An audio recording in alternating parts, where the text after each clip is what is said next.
Hi friends, welcome to ఒరే మచ్చ YouTube channel. IPL తర్వాత మన టీమిండియా యొక్క ఫుల్ షెడ్యూల్ ఏ విధంగా ఉంది, ఏ ఏ సిరీస్లో ఆడబోతుంది, వీటన్నిటి గురించి పూర్తి క్లియర్ కట్గా తెలుసుకునే ముందు మా ఛానల్ అయితే సబ్స్క్రైబ్ చేసుకోండి. పక్కన ఉన్న బెల్ ఐకాన్ మాత్రం అయితే క్లిక్ చేసి పెట్టుకోండి. ఫర్దర్గా మేము వీడియో అప్లోడ్ చేసాం మీకు నోటిఫికేషన్ వస్తుంది. ప్రజెంట్ మాత్రం అయితే ఐపీఎల్ ఫీవర్ అయితే నడుస్తుందని చెప్పుకోవచ్చు. దాదాపు ఐపీఎల్ వచ్చేసరికి మార్చి 22 నుంచి మే 25 వరకు అయితే జరగబోతుంది. ఇప్పటికే దీనికి సంబంధించి షెడ్యూల్ అయితే రిలీజ్ చేయడం జరిగింది. అయితే టీమిండియా ఐపీఎల్ తర్వాత షెడ్యూల్ ఎలా ఉంది, ఏ విధంగా ఉంది, ఏ సిరీస్లో ఆడే అవకాశం ఉంది అనే వాటి గురించి క్లియర్ కట్గా అయితే తెలుసుకుందాం. మొట్టమొదటిగా చూసుకుంటే ఐపీఎల్ తర్వాత మన ఇండియా వచ్చేసరికి ఇంగ్లాండ్ పర్యటనకి అయితే వెళ్ళనుంది. అక్కడ ఇంగ్లాండ్తోనైతే 5 మ్యాచ్ల టెస్ట్ సిరీస్ అయితే ఆడనుంది.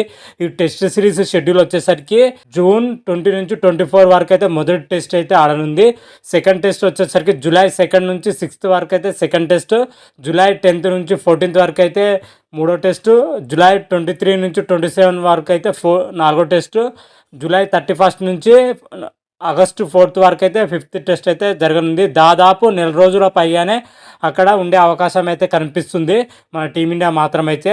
ఇంగ్లాండ్ టూర్ ముగిసిన వెంటనే మన టీమిండియాకి వచ్చేసరికి బంగ్లాదేశ్తోనైతే 2 సిరీస్లు అయితే ఆడబోతుంది. ఆ 2 సిరీస్లు వచ్చేసరికి 3 వన్డే ఓడిఐ సిరీస్తో పాటు 3 మ్యాచ్ల T20 సిరీస్ అయితే ఆడనుంది. దీనికి సంబంధించి షెడ్యూల్ మాత్రమైతే ఇంకా రిలీజ్ చేయలేదు.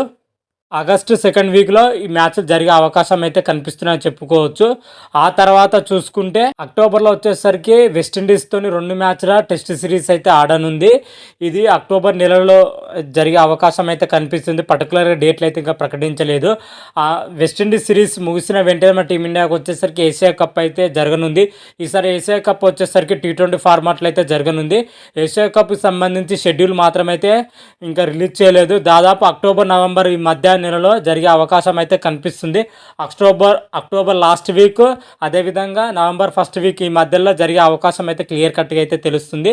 ఏషియా కప్ ముగిసిన వెంటనే మన టీమిండియాకి వచ్చేసరికి ఆస్ట్రేలియాతోనైతే 2 సిరీస్లు అయితే ఆడబోతుంది. ఈ 2 సిరీస్లో వచ్చేసరికి 3 మ్యాచ్ల ఓడిఐ సిరీస్తో పాటు 5 మ్యాచ్ల T20 సిరీస్ అయితే ఆడనుంది. ఈ సిరీస్ వచ్చేసరికి నవంబర్ 2nd వీక్ 3rd వీక్లో జరిగే అవకాశం ఉన్నట్లయితే తెలుస్తుంది. అయితే ఆస్ట్రేలియా సిరీస్ ముగిసిన వెంటనే మన టీమిండియాకి వచ్చేసరికి సౌత్ ఆఫ్రికాతో 3 సిరీస్లు అయితే ఆడబోతుంది. 2 మ్యాచ్ల టెస్ట్ సిరీస్, అదేవిధంగా 3 మ్యాచ్ల ఓడిఐ సిరీస్, అదేవిధంగా 5 మ్యాచ్ల T20 సిరీస్ అయితే ఆడబోతుంది. ఈ సిరీస్ వచ్చేసరికి నవంబర్ ఎండింగ్, డిసెంబర్ స్టార్టింగ్ మధ్యలో జరిగే అవకాశం అయితే కనిపిస్తుంది. ఓవరాల్గా చూసుకుంటే ఐపీఎల్ తర్వాత మన టీమిండియాకి అయితే వరుసగా షెడ్యూల్ అయితే బిజీ ఉందని చెప్పుకోవచ్చు. ఒక 15 డేస్ కూడా గ్యాప్ ఉండే అవకాశం అయితే చాలా తక్కువగానే కనిపిస్తున్నాయి. ఎందుకంటే వరుస సిరీస్లు ఉన్నాయి. బిజీ షెడ్యూల్తోనే ఈ సంవత్సరం మొత్తం ఈ విధంగానే ఉంది మన టీమిండియాకి మాత్రం అయితే.